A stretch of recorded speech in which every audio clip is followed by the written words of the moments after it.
All right, I'm gonna make this quick.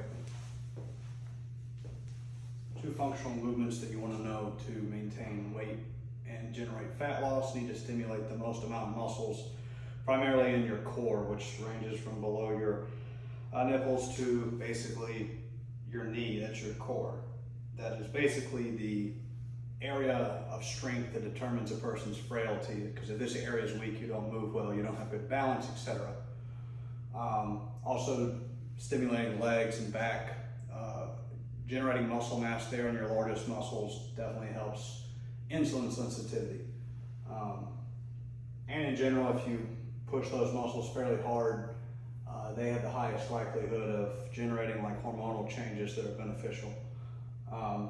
So I have zero understanding of what your current physical ability is, so the way I would progress anyone who has never weight trained in recent times is to simply walk up to a bench, or it doesn't really matter, just something that's relatively low to essentially to when you sit down, your butt is basically around knee level or slightly below. So what you try first, feet shoulder width, so basically your shoulder should cut your foot in half. And you sit down to the bench, stand up.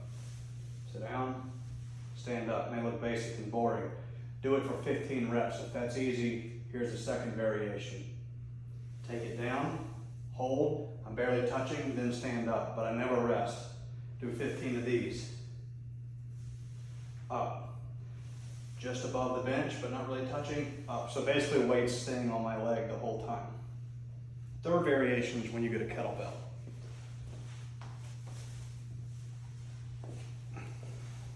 Kettlebell looks like this. You can hold it one of 2 ways.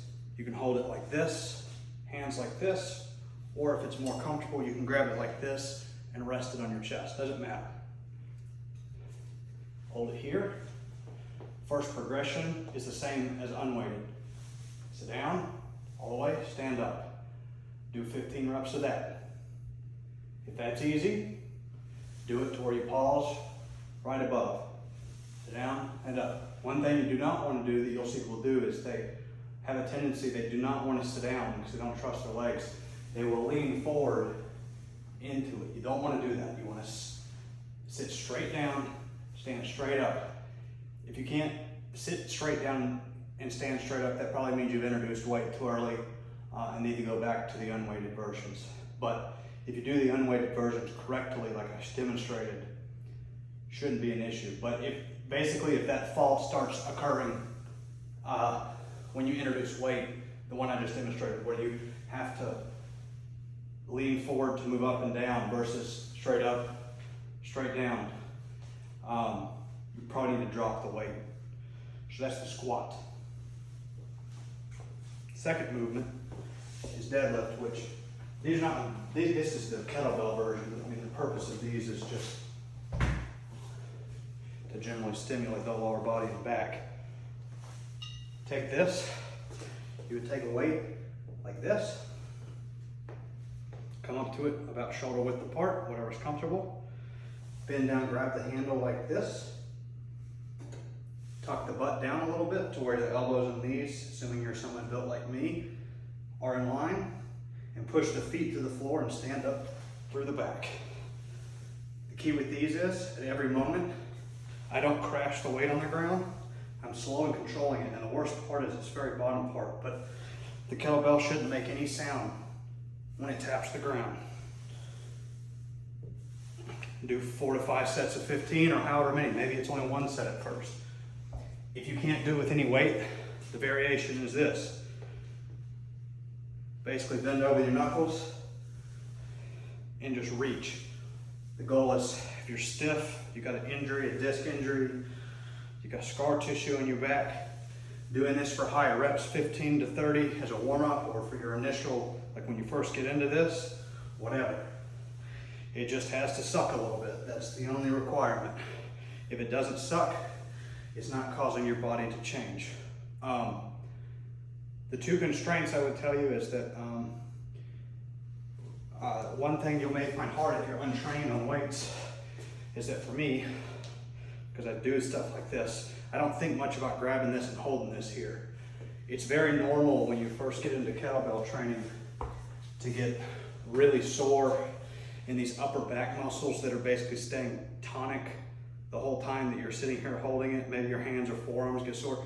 Don't worry about that. That's good stimulus, and over time that'll work out. You also might get sore like in the mid back because the kettlebell is trying to basically drag you over when you squat.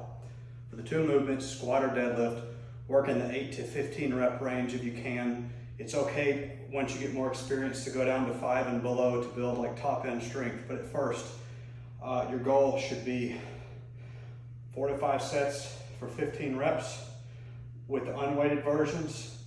If those are not hard, then we can talk about what kind of kettlebell you should order and where, and I can make a recommendation on weights. But yeah, that's pretty much it.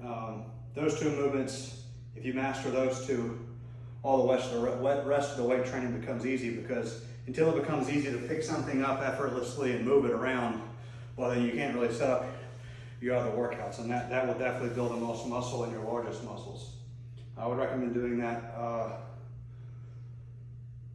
3 to 4 times a week if you can, maybe 2 to 3 at first. You might be sore for 3 days after it. The key is, after you do sessions like that, stay hydrated, keep your electrolytes in check, so your sodium, potassium, magnesium, things like that. And to walk when you can, because movement helps you get through the recovery process. It prevents something called DOMS, which is delayed onset muscle soreness. It'll prevent you from basically drawing out the soreness for like 2 to 3 days. When you first do it, you just might be sore for 2 to 3 days, because anything you try new typically is not kind to you the first time you do it. So the key is to keep moving. Walking is still good, and insert this at the frequency you can. Eventually you'll get to the point where you wouldn't want to do this once you get the right weight.